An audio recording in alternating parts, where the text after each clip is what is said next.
Yep. All right, so this is soft body. Hold on. Did we not get a... All right. He's just doing some practice. Oh, yeah. Yeah. I'll get a proper countdown this time. All right.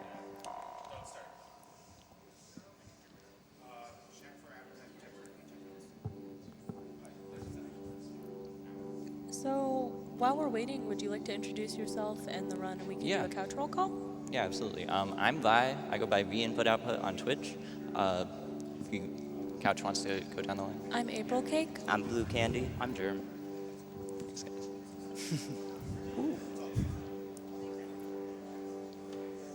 Okay. All right, then I will get started this time. All right. 3, 2, 1, go.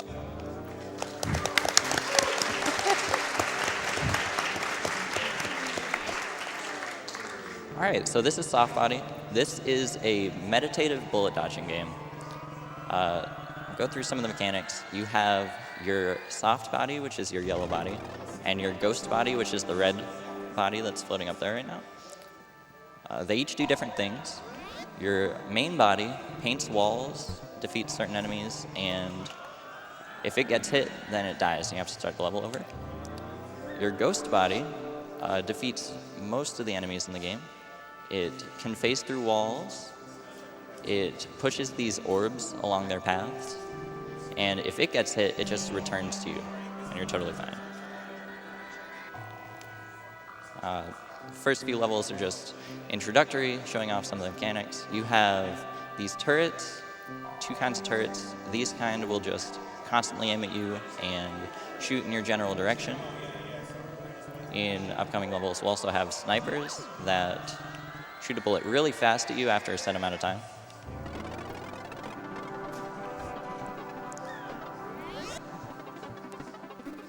All right. Often in levels, you will find that you accomplish one thing and a new thing spawns in the level, so you have to go on and then do that. And also here you might notice that they merged the 2 bodies together. When your soft body and your hard body are together, you get the benefits of both. You can paint walls and you can take damage or hit enemies. That's right. You merge together most of the time for this run. This is soft game, basically the easiest mode. In harder difficulties, you are not able to merge like this, so you constantly have to manage both bodies at the same time. And they can both get hit and die as well. You can see in a couple places here like this, I will separate so I can accomplish 2 things at the same time and get the level done a little faster. It's worth noting that the ghost can go through walls here. That's how he got out of the square there. There we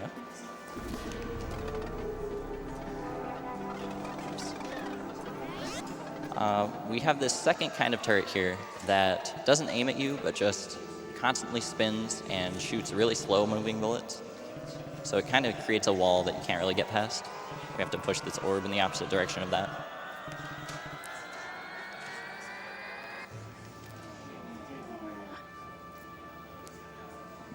You can also slow down your movement by holding the right trigger and have precise movement to really weave in between bullets, as you'll see in later levels.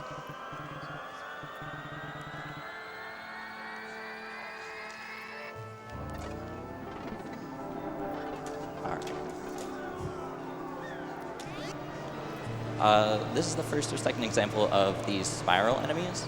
They're just like the normal orbs that you have to push along their path, but whenever you're pushing them, they constantly spew out bullets at you, so you have to be cautious of what you're doing. They're best handled merged together.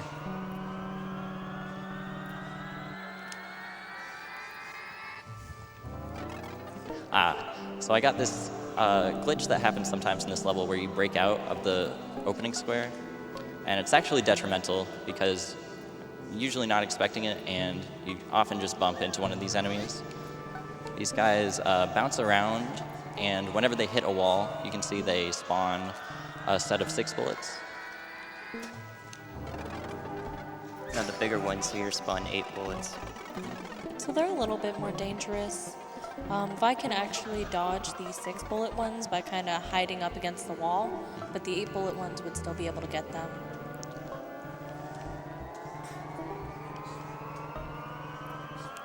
Through. The position these guys start in is random too. So you have to kind of anticipate and read what they're doing and have to deal with that. Same thing with these turrets. They start in a random rotation value, so kind of have to figure out where they're at and position yourself so you won't get hit based on that. So for these square enemies, you have to take out all of the outside squares before you can go through the middle one and defeat it. You eliminate the kind of shell of the enemy with your main body, and then you defeat the center with your ghost. But if you leave them alone for too long without defeating the center, it'll start moving really fast and shooting a ton of bullets out. So you really want to deal with it as soon as you get the shell off of it. This is the first boss level of the game. It's actually, I consider it the only actual boss. All the boss levels, they're basically just wide open and have a ton of enemies that you have to deal with. Oops. First step of the run. And as you can see, whenever you die, whenever you get hit with your main body, you just kind of start the level over. Pretty fast respawn time, which is fortunate.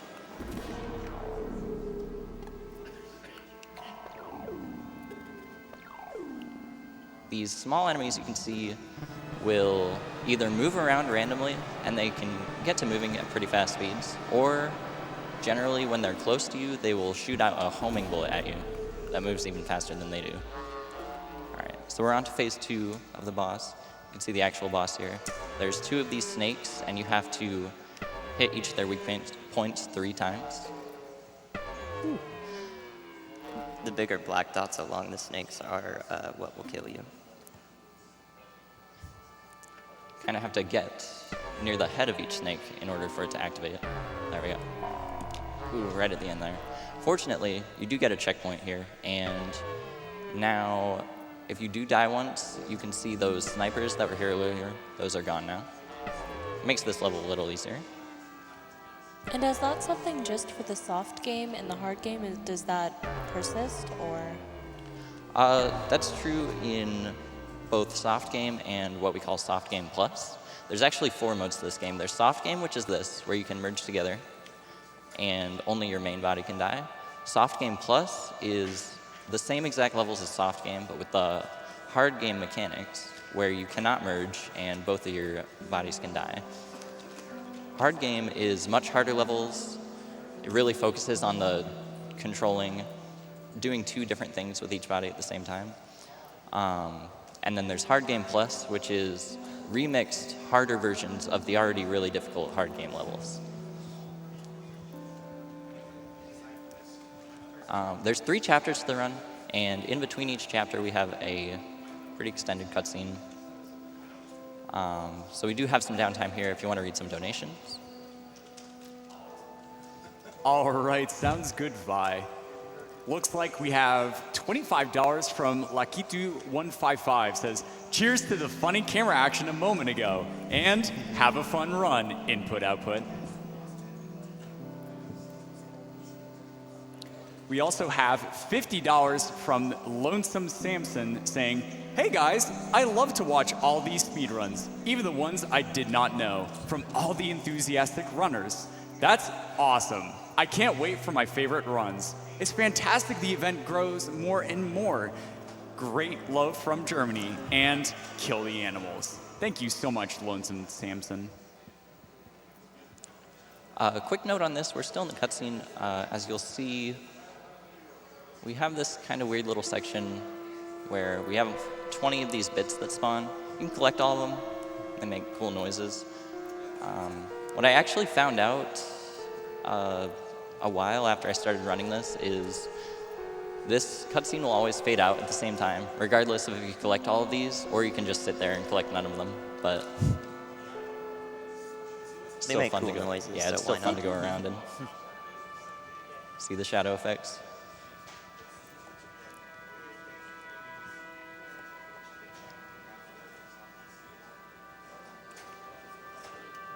All right, so we're about to be in Chapter 2 proper.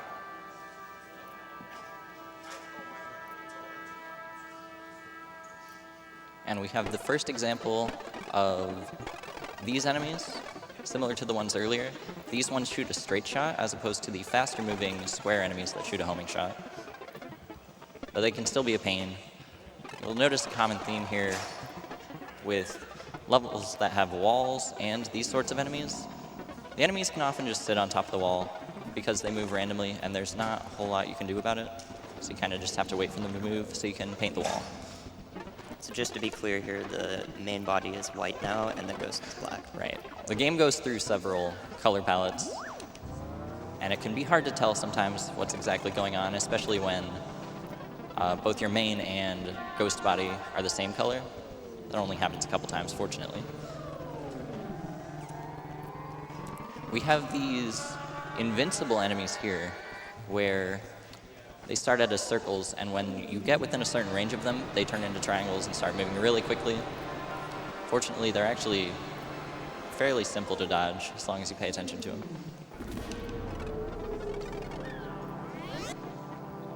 And more of the same here.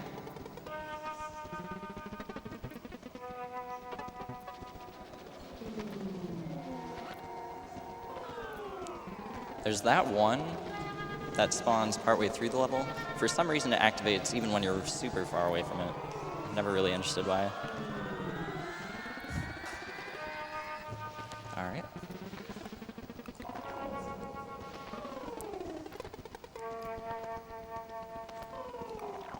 Okay. There's a trick to this level. You may be able to see the dashed outline.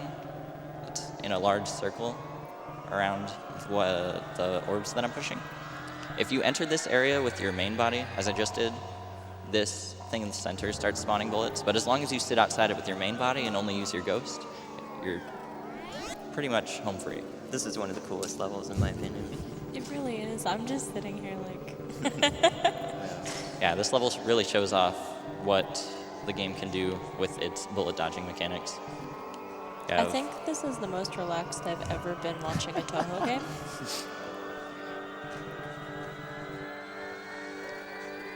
There we go.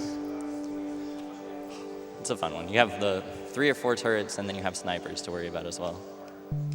All right. This next level, there's also a trick too. So you can see right now I'm split up.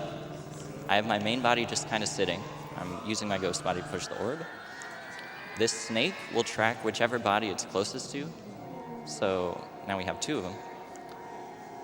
So I can just sit in the center of both of these snakes, and they'll both be stuck on my main body, and I can do whatever I want with my ghost.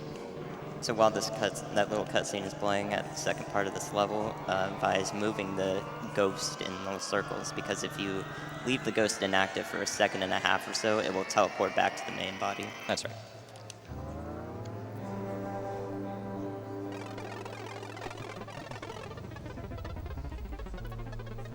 This is the same enemy as earlier, where if you get within its range, it just spawns a huge wave of bullets.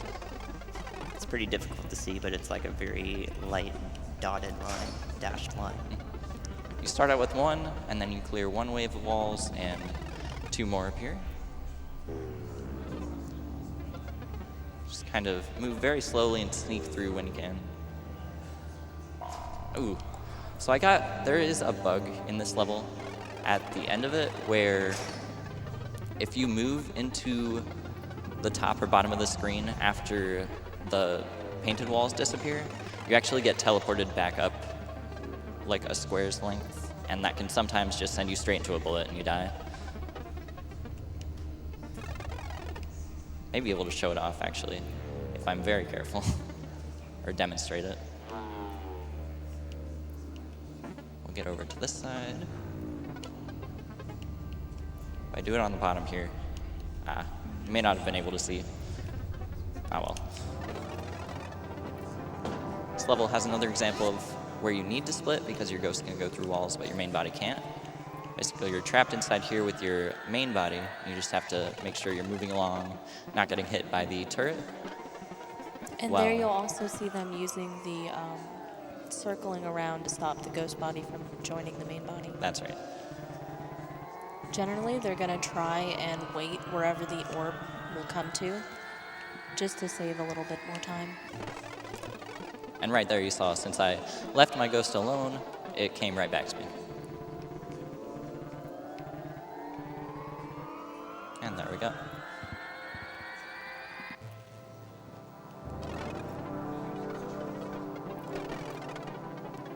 This level's a little tricky because it's the first example of these.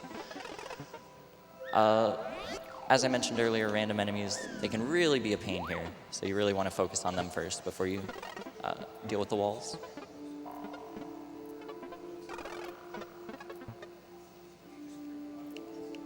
Wait it out a little bit. I tried to sneak under that bullet. You just didn't slither hard enough. There we go. But these guys, in general, they're a lot safer to just take your ghost body and try and get them that way. That one wanted to move away from me. As I said, their direction is pretty much totally random. They will sometimes try and track towards you. And as I mentioned, if they are near you, they're more likely to shoot. But it's never certain, so you really have to read what they're doing and pay attention. This level is a pretty fun one. You can actually, as you just saw, stay in between these lines as long as you're positioned well. So my strategy here is to just sit where it's safe with my main body, use my ghost to push the orb along.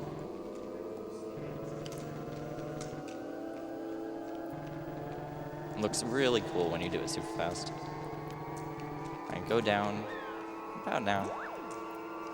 And then you just reposition yourself in this square. Come over here.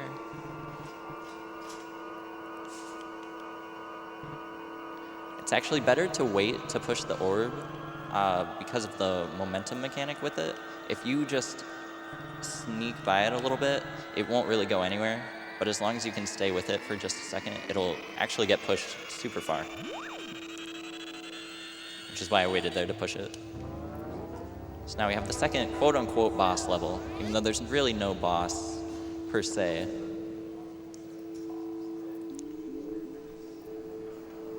All right, I'll try this once. You'll notice right now, all the bullets on screen, they're pretty much going to stay there until they go off screen. And that can be a pretty big pain. You kind of have to deal with that as you're pushing everything along. Worrying about the homing enemy over there. That actually went pretty well. There's a neat little trick you can do if you exit out to the main menu. So I will do it now. You go back to level select, just quickly select the level again. For some reason, now you will notice all those bullets on screen that were giving me trouble earlier, they will disappear after just a few seconds.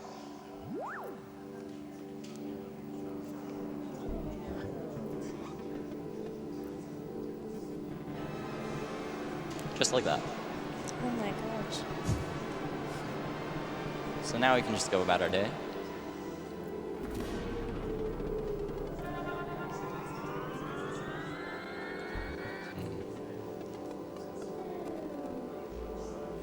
I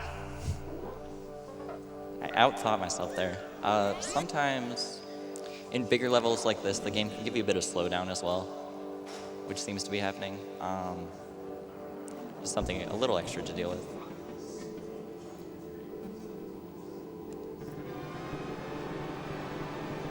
There we go.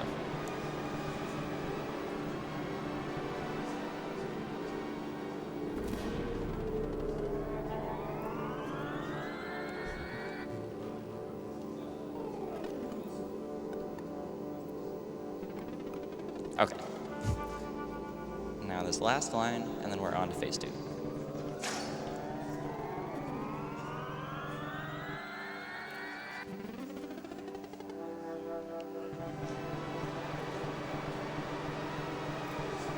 Things can often look close, but especially if you have a homing bullet or one of these enemies on you, you can just pass a little bit by it, and there's always a set amount it'll curve, so it'll generally just pass you. All right, that's boss 2.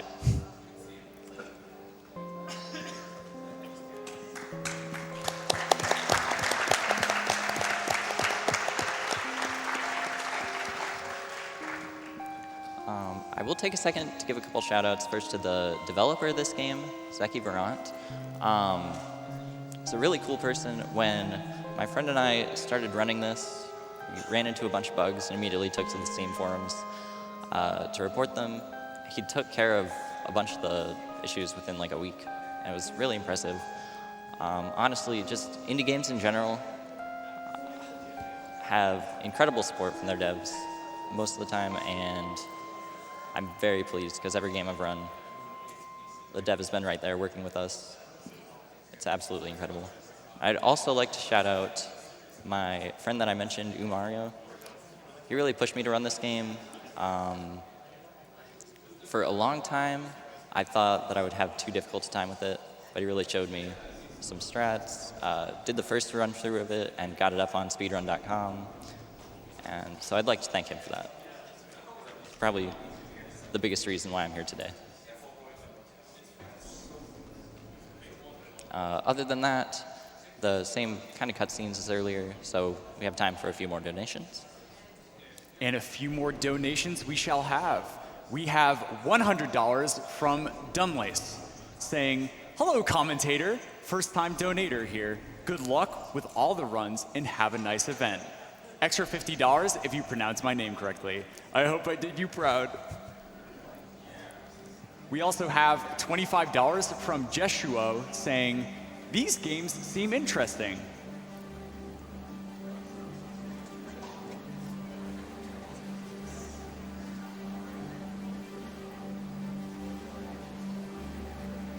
I'll take the time also to point out that we have passed the halfway mark for unlocking that bonus game of Mega Man X2. Right now we're sitting at about $12,742 out of a $25,000 cap that we need to meet. So keep those donations coming in, guys.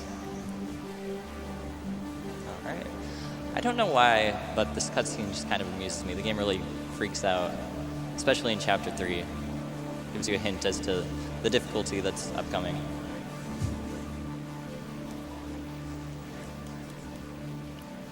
Right.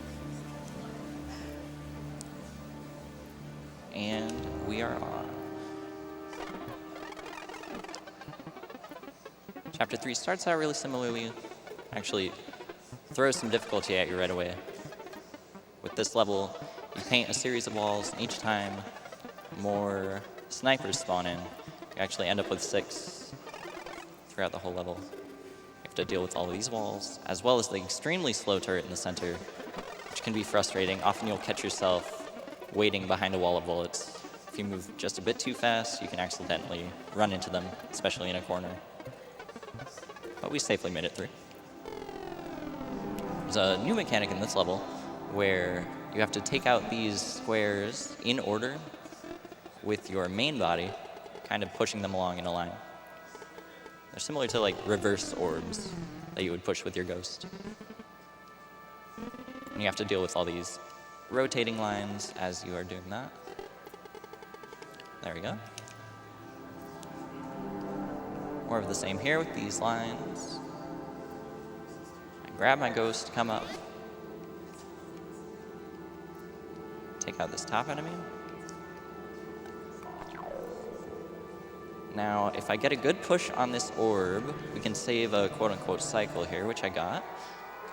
You see the center line that spans the entire length of the screen. There's no way to get around it. Ooh, and it almost caught me there. Fortunately, I caught up.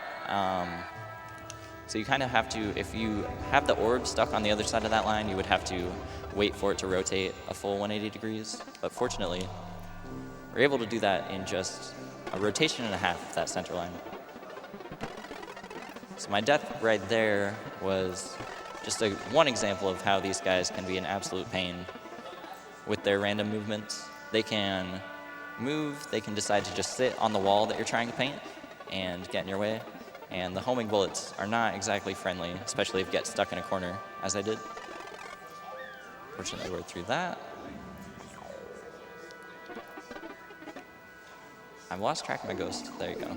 Your ghost can actually go off screen and just do its own thing, which can be kind of confusing sometimes.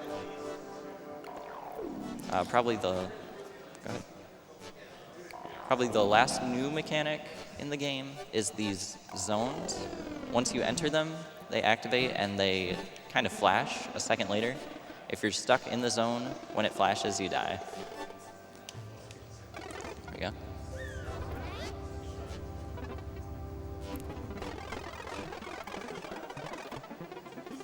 And you'll notice in the last level, they were just those long lines.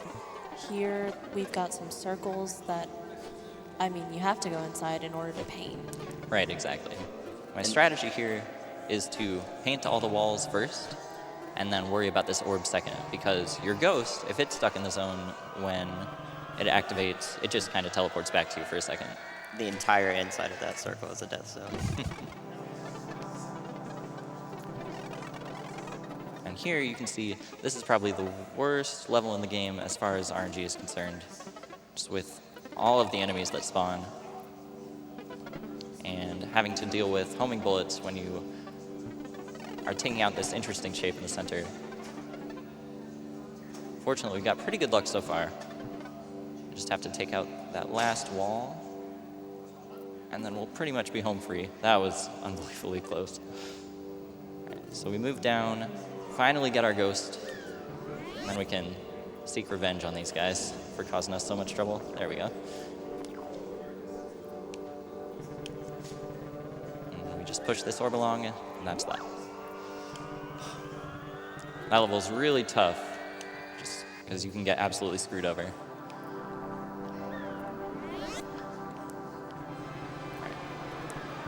So we're on to the last few levels in the game now. You'll notice you may not have before, just because I usually focus on them first, because if you leave these spirals alone for too long, they will actually spawn those homing enemies. So you really want to focus on them. Of course, if you want to go fast, the best way to do this level is to push along that orb in the center partway, in between. Which I opted to do. Just gonna move to the right there and make sure I don't get hit. There we go. Also, can we just take a moment to admire how they just very sneakily went between those two bullets in that wave? Precision movement is extremely useful when you're trying to do stuff like that. And in Soft Game Plus, remember, since you can't merge, you would absolutely have to do that every time you were dealing with the spiral. I like the name of this level, Big What? This is the second to the last level. The theme here is you take out one thing and two more things spawn, so generally the level is supposed to get progressively more difficult. However, I know exactly what activates what. Like that right side circle that I painted activated that shell enemy. So if I do things in the right order here, then everything doesn't activate until the last second, and I can have the easiest time possible with this level. Just have to get this diagonal one, and these last few orbs, and there we go. We're on to the last level in the game. This one's a little different than all the rest. We'll have enemies spawning in a random place in the background. There are all these homing enemies that have given me so much trouble already. They spawn in pretty frequently, and if they get close to you, in this level especially, they'll just shoot a homing bullet.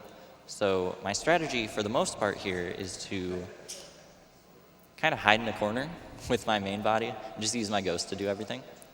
However, of course, that doesn't really work if they're all shooting at you. We got back into a pretty good state. You seem to be very good at hiding in corners. This was the level that gave me the most trouble when I first started.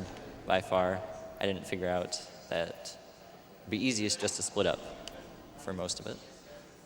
Of course, you do get two of these shell enemies that spawn in the end as well. And to do the level as fast as possible, you want to take care of those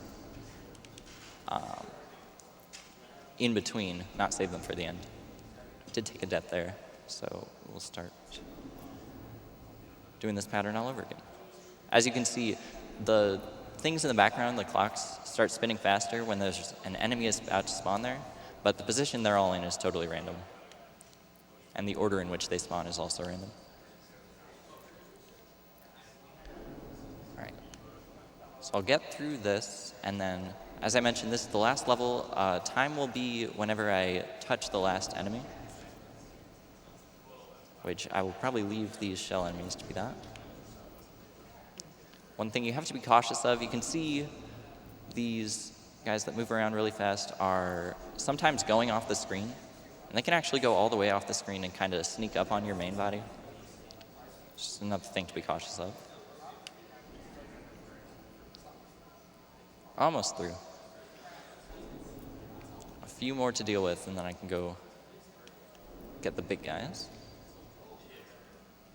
All right, we're all set. And so time is coming up very shortly when I deal with this last one. Time.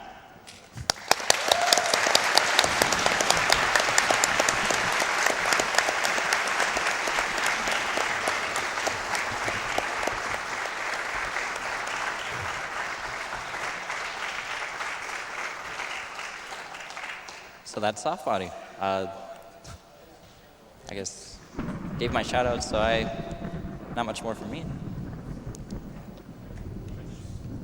Thank you again to April and Jerem and Blue for being on the couch, helping out. That was 30 minutes and 6 seconds. It's solid. All right. All right, can we get one more round of applause for an excellent run?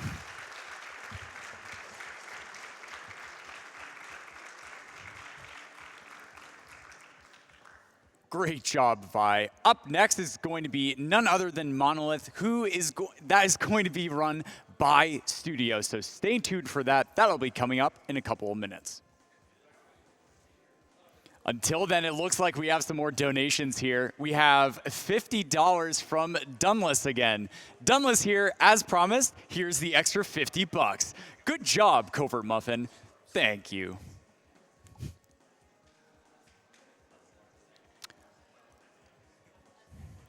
We have $200 from Koroskor saying, there comes a time in the life of a human being where they realize that what defines them is their actions and what they can do for others. I may not follow the brightest path, but I shall be this faint but shimmering light in the life of someone else. Cheers to all of you wonderful human beings. Extra love to Half Coordinated if he's around. Oh yeah, Half's been all over the event. And I'm very excited for his run upcoming this Saturday.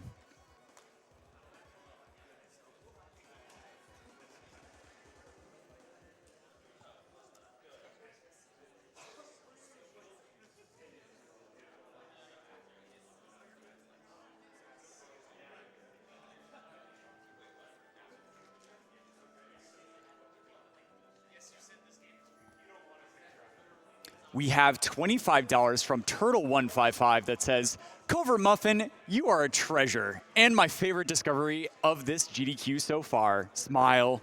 Your Warcraft III run was amazing. Thank you so much, Turtle155. You're the real treasure here.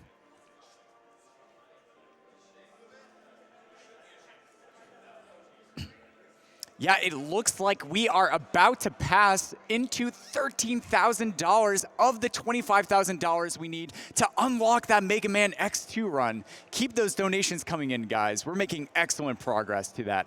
I'm so excited to see that run.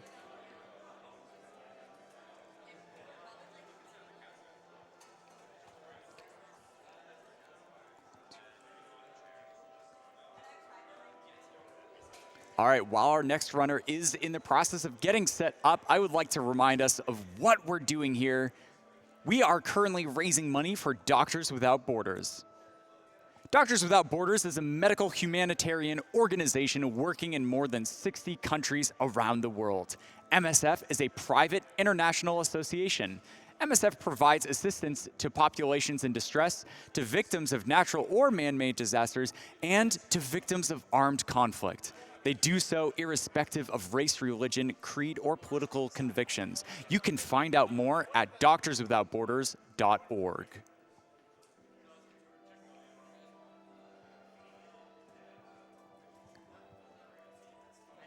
Thanks goes out to Devolver Digital, one of our sponsors here for this Summer Games Done Quick Marathon.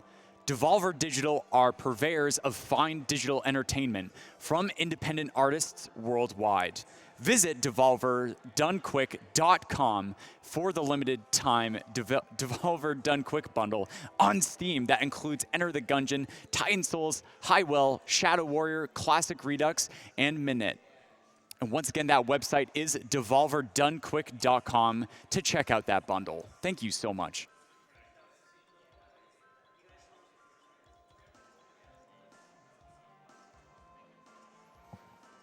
All right, well, looks like we have $250 from Fast B. Good job, everybody. Let's get that Mega Man X2 run. Yeah, let's do that. Thank you so much, Fast B, for that donation.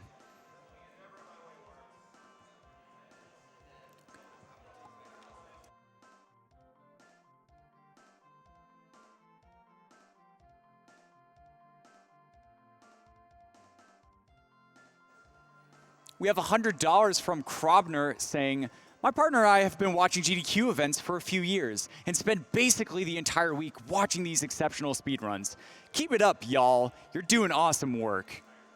Thank you so much, Krobner. Yeah, these runs have been really exceptional so far, and we are just getting started, folks. We have a lot of excellent speed games coming up in our schedule.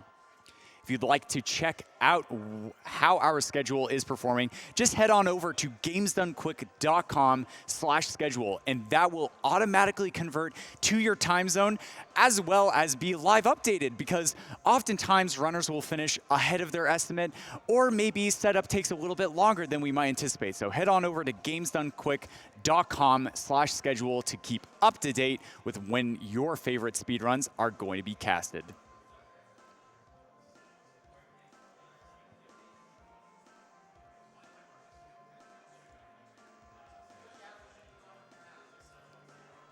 We have $10 from Blake Carter saying, for the best laugh of the marathon, here's to you, Covert Muffin. Aw, thanks, Blake Carter. I bet your laugh is fantastic, too.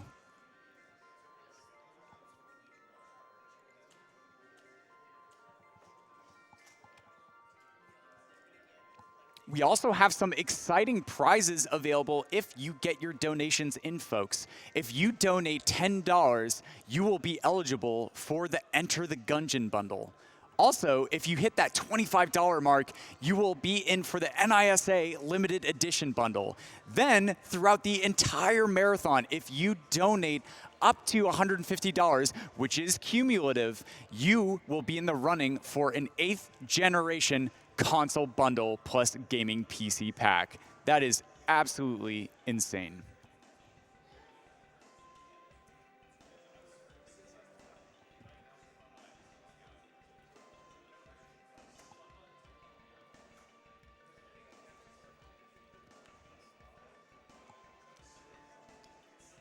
Games Done Quick is also sponsored by Super Meat Boy. The Super Meat Boy Forever and the sequel to the indie mega hit Super Meat Boy by Team Meat. That's going to be coming out in 2018 for Steam, Nintendo Switch, Xbox One, and PlayStation 4. Add it to your wish list now on Steam. For updates, you can follow Meat Boy over on Twitter with the tag @SuperMeatBoy, or you can join the Discord server at discord.gg/teammeat.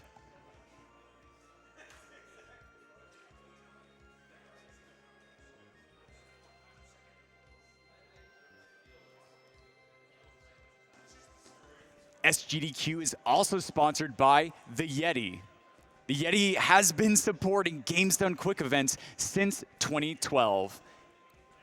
They have official merchandise sponsoring for Games Done Quick, and you can check out that official SGDQ tee selection and more over on theyeti.com.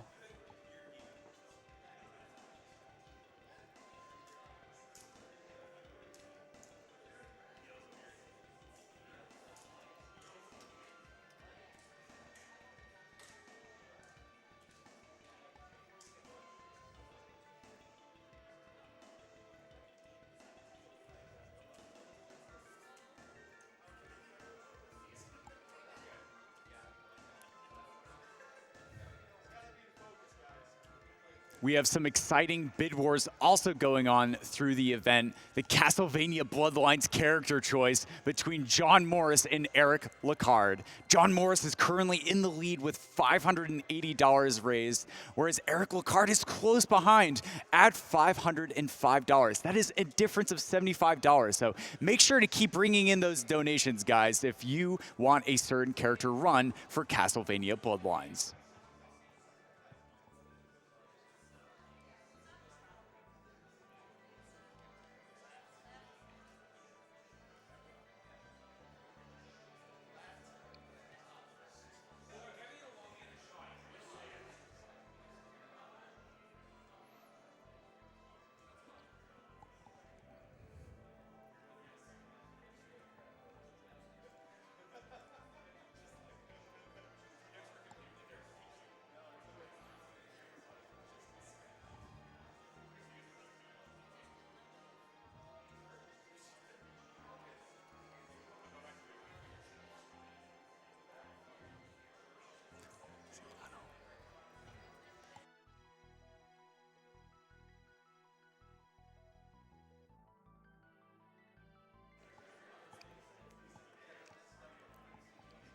All right, we have $50 from Volpine saying, hey GDQ, thank you so much for such a great marathon so far. Really enjoying it from an overly warm England. Save the frames, kill the animals, save early, and save often. Thank you so much, Volpine. That being said, it looks like our runner is ready, so I am going to throw it over to Studio for that Monolith speedrun. Good luck, Studio. I think I'm audible. I can hear kind of